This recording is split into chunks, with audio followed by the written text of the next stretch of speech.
So now you probably watched the BDU Academy Intro to Pistol series, and now you're looking for what's next. Like, what should you practice? What do you need to know? And for the most part, you're either thinking about carrying a pistol or you're going into some kind of professional type work, either a police officer, military, or security officer that allows the use of a pistol. And you kind of want to get that draw technique down nice and good, but you don't really know where to start. So this video is for you. We're gonna break it down to kind of the basic steps and fill in those blanks in the way. Let's get started. We'll talk about how to get a proper fundamental base using a 3-step process. So I'm gonna take a step back, show you what to do, how to get started. So for the most part, we're gonna start at step 1. Step 1 is essentially finding the gun in the holster. So now you got to figure out what the job is for your primary hand and your support hand, because when you draw a pistol, more than likely you're going to be holding it with 2 hands. So we'll go based off of that. So if I were to draw from a holster, my step number 1 is finding the gun and prepping my support hand to then meet the gun at step number 2 before I start pushing the gun out at step number 3. So step number 1, you would start with whatever start position you want. If you want to do the Insta Ninja or hands over shoulders or hands relaxed at sides, whichever way you go, it's all the same basic fundamentals. What you want to try to do is you want to move these things at the same time. So both of your hands move at the same speed, the same intensity. So normally what I see with people getting started with drawing from the holster, they're not really sure what to do with this. So their draws kind of look something like this. They reach down and their hand kind of lags behind, and then they try to meet the gun a little bit too late, almost as they're completely extended out.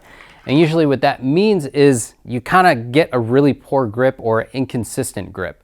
So what we want to try to build is the grip as soon as possible so you can crunch down on the gun and get a good solid base and push the sights exactly where you want to go.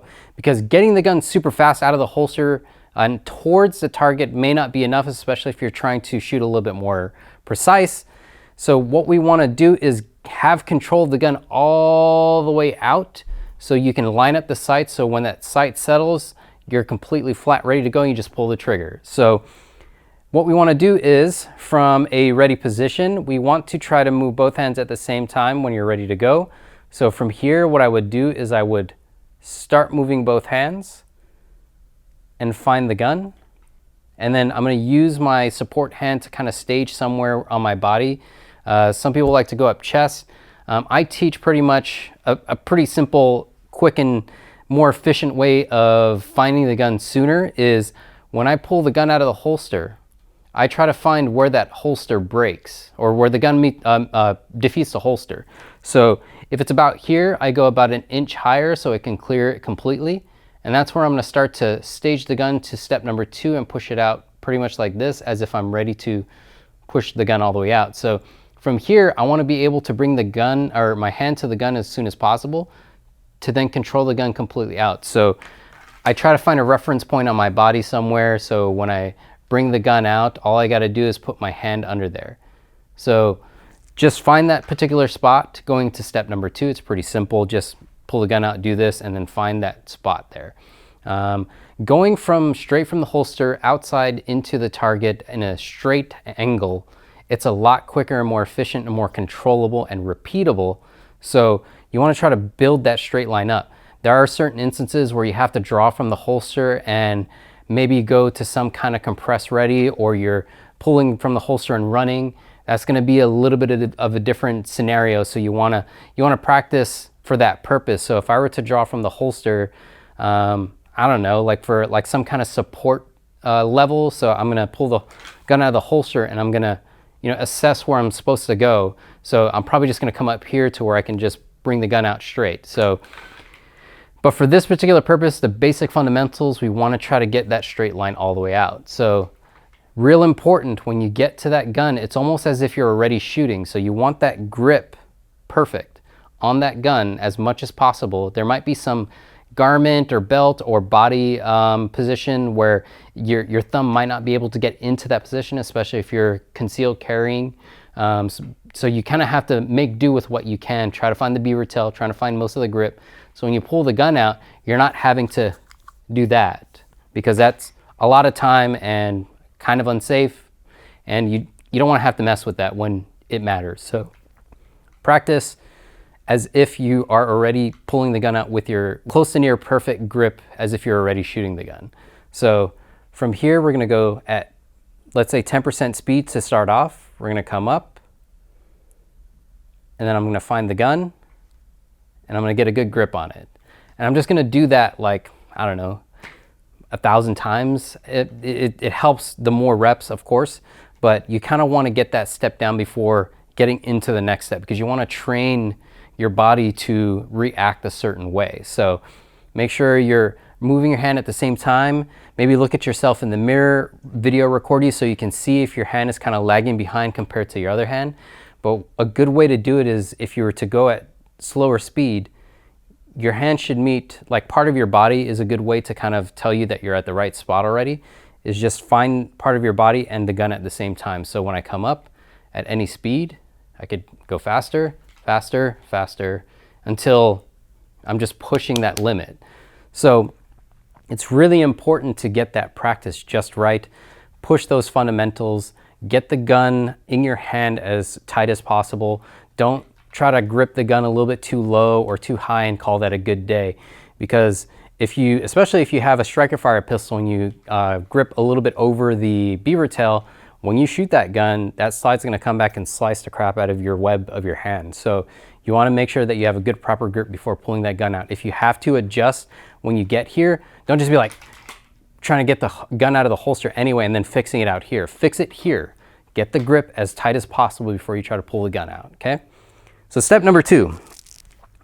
Step number two is pulling the gun out of the holster and finding the gun with that support hand. Get that support hand under there. What I tell people is to karate chop under it. So it's gonna basically look like this. Step number one. Step number two, I'm gonna drop my elbow in kind of this swinging motion, and the gun's gonna come out to about here, and I'm gonna karate chop under the trigger guard to pretty much about that point of my hand, okay? So between the first two knuckles of your pointer finger. Keep it nice and flat out, because if you try to grip the gun all the way back here, it's gonna be really hard. You're not gonna get a good grip anyway, so there's no point in doing it right here. And then from here, basically to number three, you're just gonna be pushing the gun out and using your support hand to kind of guide the gun out in a certain direction, okay? But you want both hands to have control of the gun. And that's why you gotta get that finger or your hand under there so you can then push the gun and grip onto the gun more consistently. So step number two, again, just to show you again, I'll show you both angles. When I grab the gun, I'm gonna find the gun, and then I'm just gonna go back into the holster, okay? Pretty simple. So I'll show you from this angle so you can see which way my hand's going. So I'm gonna go step number one, step number two, okay? So nice and open flat hand so you can get into that motion of grabbing the gun as you push it out.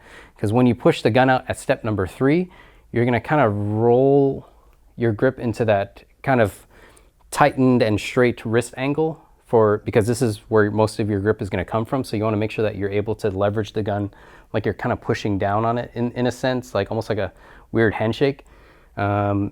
I shouldn't say push down, I should just say like lock your wrist forward so that way you have a nice straight line. Straighter the line, the less likely your grip is gonna break too bad if you're inexperienced. So pretty much step number two is finding the gun, staging the gun to then push it out. So now that we're past that, we've done our reps and everything like that, now we want to start going out. So you can do it from step number one just to get more reps at step number one, or you can just start at step number two. I advise going through the motion from step number one if the gun is already in the holster, to step number two, and then step number three. Again, more repetitive action. You create a quicker neural pathway for a specific task and an end result. So the more that you can do that, the quicker it'll be. It's pretty much just like if you're driving somewhere to your house or something in your new house, you try to find quicker and easier ways to get to it. You find your route, and that's just the fastest for you. It's the same thing. You don't have to think about it. You just, your routine already has those steps built into what you're doing. So same thing with this. You want to be able to build those neural pathways and create shorter roads to it, shortcuts, if you will. All right, so Step number 3, again, I'm going to start pulling from the holster. I'm going to find the gun and I'm going to push out with my support hand and my actual firing hand. At number 3, I'm going to start to roll my wrist forward onto the gun and complete my grip. So I'll show you both angles. So I'll start on this side. Okay, so step number 1, find the gun. Step number 2, stage your left support hand or your right support hand. And step number 3, you're just going to draw a straight line all the way out to your sight picture or your, whatever you want to call your workspace. So from here, I'm going to start to roll my wrist forward while I'm pushing the gun up and out instead of coming up and then out, or like kind of doing this weird kind of underhanded motion. It's just going to be a straight line from here all the way out. And as I get about here, my grip is already kind of closed for the most part, almost, I would say 90%. And then as I'm pushing out, I'm starting to crank on the gun. And then at this point, I can see the gun in my peripheral vision. I'm staring at the target. That's where I want to put it. That's where I'm going to bring the sights to. I can already start to see the sights of my peripheral vision. And at that point, I can start to kind of straighten it out into my sight picture. And so once I get pretty much about here to like maybe the last 4 inches worth of presentation, I'm already able to kind of push the sights where I want it to go. And it's a lot more consistent that way. You don't have to worry about pushing the gun out and the gun bouncing too much because you're being super aggressive with it. Because I can push that gun really fast out, completely straight, and you'll see almost no noise whatsoever. At least I don't see it in the sights, okay? So I'll show you from this angle so you can see how my hand kind of curls into the gun. So from here, I'm gonna find the gun, step number 1. Step number 2, I'm gonna karate chop under the gun, stage the gun to go out, and I'm just gonna start to present the gun out towards the target. Sights are acquired, okay? So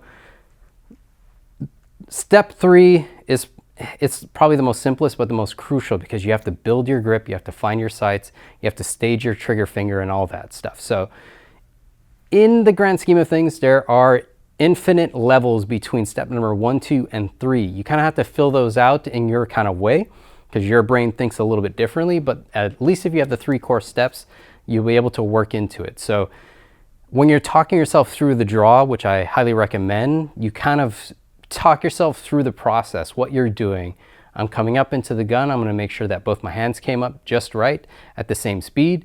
I got a good grip. I'm going to transition to step number 2. I'm going to start pivoting the gun towards the target. I'm going to karate chop under, and then I'm going to start to stage the gun out and start closing my grip. Grip acquired, go all the way out, find the sights, and shoot. So you can build it in whatever way you want, but as long as you have those 3 core steps, it should be pretty easy. And you can do that from any position. You can do it from surrender. You can do it from kind of like a defensive stance, or, you know, just hands relaxed in front of you, or even if you're just like using your gun as kind of like a lean post, you can still easily get the gun out from there. Same thing with drawing from concealment. It's a little bit different, but pretty much the same, because you have to defeat a garment of some sort, but you're still going through the same motion. So let's say, for instance, you're going from appendix, you have to pull the shirt or whatever you're wearing out of the way enough to where when you pull the gun out of the holster, you're clearing the garment. But if you notice the same thing, if I'm pulling the gun out of the holster, I'm going to meet the gun about here and then press out. So it's a little different from coming from here, but same principles. So you can apply all the things that you just learned to whatever draw technique that you want. And it's just remember that you have to move both hands at the same time if in any way possible. If there's a certain situation where you can't because somebody's like tugging on your arm or you snag it on something, just getting the gun out is perfectly fine. Just get the gun out and then find a way to get your hand under there. And if you're shooting with one hand, obviously you don't need this. So you pretty much just present out, same concept. So if I were to do it with one hand, I would just pull the gun out and then do the same thing. We're just minusing the whole karate chop part. So for the most part, same thing. So if you have any questions about the draw technique, or if you need a little bit more detail on how you should defeat certain holsters, like a level 2 holster with the ALS Safariland style button doohickey, or if you have a level 3 where you have to pop a hood down and then press that doohickey again, it's all the same thing. You're working your grip in there. So if you dry fire it properly and find those spots and the type of way that you have to drop and defeat all those safeties, it's gonna be a lot easier for you. I've watched a lot of law enforcement video. I've also taught a lot of law enforcement and watched them using level 3, level 2 holsters. And when I show them and demonstrate how fast you can get out of a holster, they always ask me, is it possible out of a level 2 and level 3? Is it faster? Obviously, it's going to be a little bit tougher, but it doesn't really seem slower. I have a level 2 and a level 3 holster that I work out of so I can then demonstrate. It's pretty much the same thing. You're coming up, you're finding those things, and you're just working through that process. You just got to be a lot more cognizant about what you're doing over here and not trying to force through those things, because if you get stuck here, if you can't defeat that hood or that ALS doohickey thing, it's just, I mean, it's not going to go anywhere. It's going to stay in your holster. So practice, practice, practice, break it down into steps. This type of stuff requires a lot of attention, but once you get started on a particular way of doing things, your brain kind of creates a more structured and complete path. So you don't have to worry about really necessarily going through every single little step, because your brain already knows how to go there. So it's going to sound a lot faster in your head. You're just going to be like, grab gun, put out, and shoot. Okay, so with all that, if you have any more questions, leave a comment down below. Like and subscribe. Follow us on Instagram and Facebook, and we'll see you next time.